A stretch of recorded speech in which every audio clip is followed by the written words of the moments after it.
Donc bonjour à toutes et à tous. Aujourd'hui, on va faire le Pajama Cinécast sur Lesbian Vampire Killers, un film de 2009 réalisé par Phil Claydon et qui était de toute évidence un nanar assumé. Pas top ouf, moumoute, bien. Voilà. Il sera pas à la prochaine nuit excentrique, ça c'est sûr. Est-ce qu'on se présente rapidement? Surtout Ouais. on a des nouveaux. Moi, c'est Charles. Ok, très bien. Ici c'est Cotel. Gabriel, toujours. Seb. Moi c'est Sophie et je fais des vidéos sur les internets, sur le cinéma et sur les livres et sur Et les sur séries, les séries. un petit peu. Voilà. C'est quoi le nom Il faut de que ta tu chaîne donnes le... Ma chaîne c'est Sophie M, donc pour me trouver c'est impossible en fait. Eh bien, il y aura C'est impossible. il y aura le lien dans la description parce que c'est bien fait. Alors, Ah merde, on mettra ça dans la description. Il y a les liens vers toutes nos chaînes YouTube si on en a et vers nos Twitter et tout ça. Comme d'habitude. Alors, parlons un peu du film. Est-ce qu'on essaye quand même de le résumer très brièvement parce qu'on va pas vraiment vous conseiller de le voir cette semaine. Si vous l'avez déjà vu, tant pis. Désolé. Paix sur ton âme, Noam. je peux tenter un résumé. C'est genre des hobbits.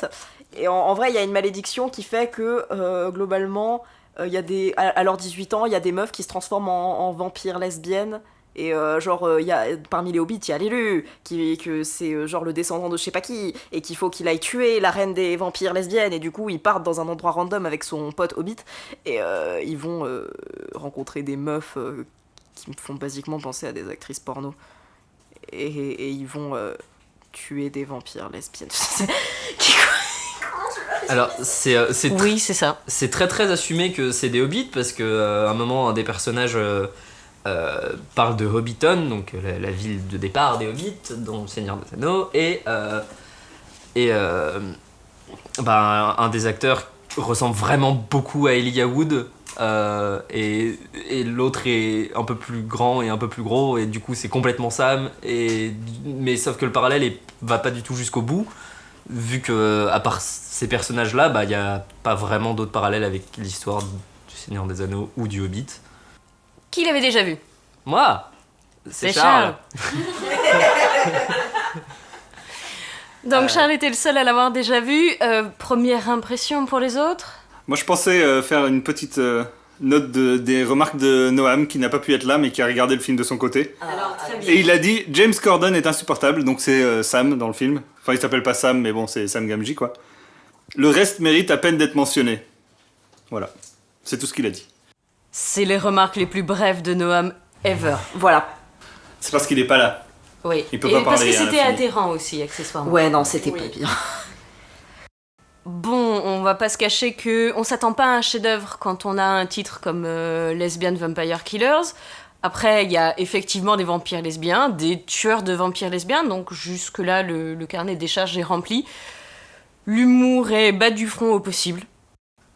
Alors, toutes les blagues sont pas gênantes, et il y en a qui ont fait mouche chez moi en tout cas, au premier degré. J'ai pas juste ri parce que c'était ridiculement mauvais. Voilà. Mais la plupart, oui, sont très bas du front. Oui, après, avec un thème comme ça, il y a beaucoup de misogynie. Faut pas y aller pour un... C'est pas du cinéma intellectuel. Je pense qu'on peut être d'accord là-dessus. Donc oui, on sait à quoi s'attendre, et même comme ça, c'est quand même un petit peu affligeant. Il y avait quasiment que des mecs dans l'équipe de réalisation et de production, à l'exception de la costumière et de la maquilleuse, donc bon, voilà. Mais on le sait sans regarder les crédits, c'est-à-dire que tout est évidemment pensé pour le male gaze et pour les fantasmes du Je crois que réalisateur. Gab, t'avais envie de nous parler de la musique et de l'illustration sonore en général. Oui, rien ne me ferait plus plaisir. La musique n'a jamais de rapport avec ce qui se passe. C'est genre... Ça n'a pas de sens, cette musique n'a pas de sens. Et donc je ne sais pas, non, je n'ai rien d'autre à dire que ça n'a pas de sens. Je dirais pas qu'elle a pas de sens, c'est juste qu'elle est pas forcément très très bien choisie, même si il y a un vague lien avec ce qui se passe. Elle est toujours un tout petit peu trop forte et un tout petit peu trop over the top par rapport à ce qui se passe dans l'image. Et du coup, ça fait un espèce de décalage un peu bizarre.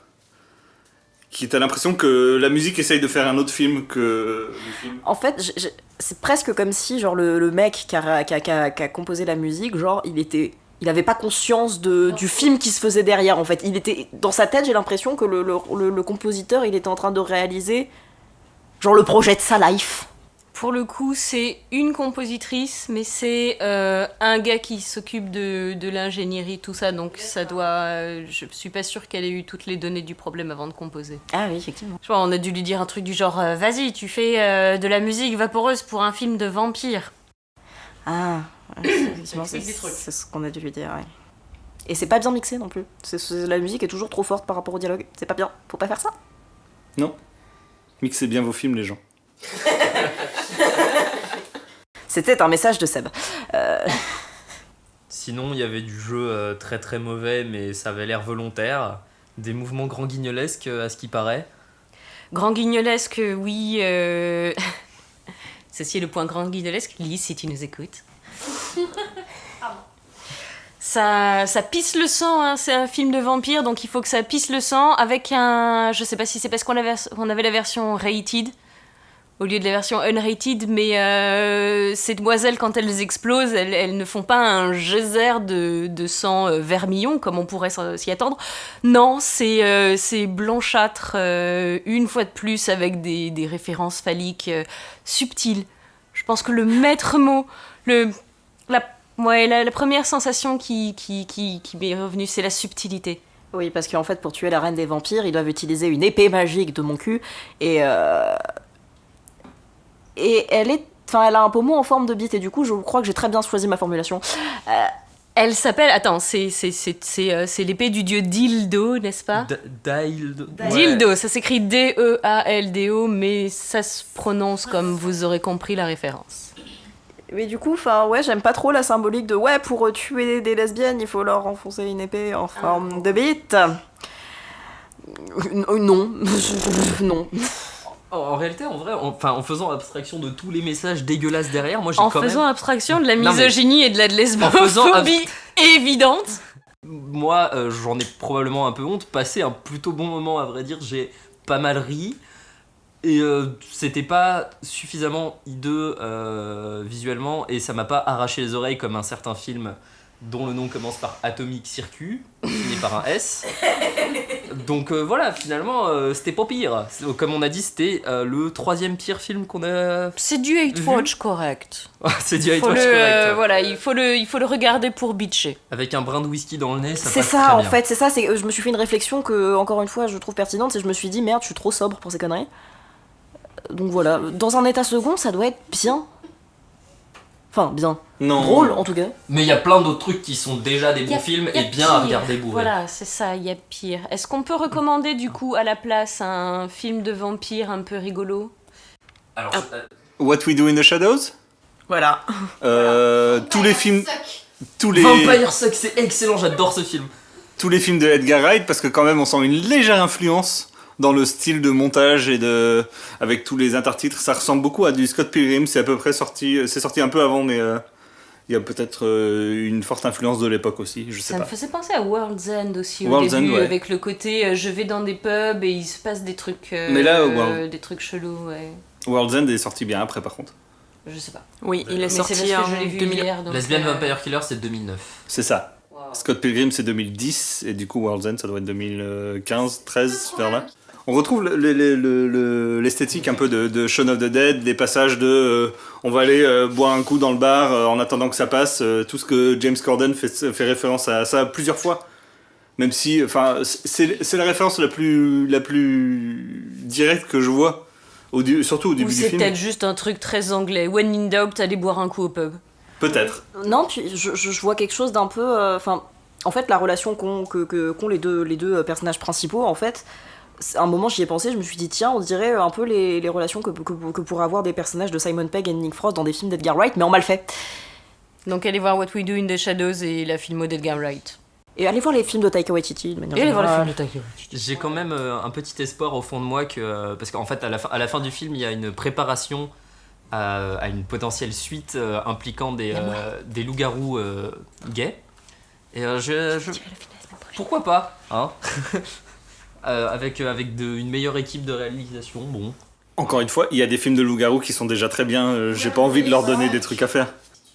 On pourrait proposer Ginger Snaps ou des films de loups-garous bien, le loup-garou de Londres ou je sais pas quoi, Ouais, des le trucs gars comme au ça. ventre, il est sympa. Oh, donc c'est pas la peine de faire un film sur des loups-garous gays juste pour se retrouver avec tout un tas de blagues homophobes. Certes. On n'a pas besoin de ça, je pense. Non, clairement. Tu nous pioches le prochain film? Allez, Sophie, t'as un truc à dire peut-être? Je pensais au film avec des vampires lesbiennes. Et un peu improbable mais plus sérieux, il y a The Hunger de Scott, lequel Tony Scott. Tony Scott, donc, où Catherine Deneuve est en couple avec David Bowie. Et voilà. Charles Adabé. Donc Catherine Deneuve est en couple avec David Bowie. David Bowie est mourant. Et Catherine Deneuve, qui est un peu la Carmilla de ce film, flash sur Suzanne Sarandon. Et donc entreprend de transformer Suzanne Sarandon en vampire. Ok. C'est validé. Moi je veux bien voir ce film. Ça a l'air plus intéressant que Lesbian Vampire Killers. C'est parfois improbable, hein, et je pense que Jim Jarmusch l'a vu pour Only Lovers Left Alive. C'est le deuxième que j'allais proposer. Et je pense que Tilda Swinton l'a aussi vu, mais c'est quand même pas mal intéressant. Alors, le film, De la semaine prochaine. non, qui c'est pendant qui 2 tire semaines, Pour dans 2 semaines, oui, pardon, j'ai pas encore lu. sera Donnie Darko, la version cinéma et pas la version Director's Cut. Ok. J'aime bien comment on a précisé. C'est la meilleure version à mon goût. Ça me va. Voilà. Des bisous. Qui c'est qui l'a déjà vu? Moi. Non, pas moi. Eh bien, à dans 2 semaines.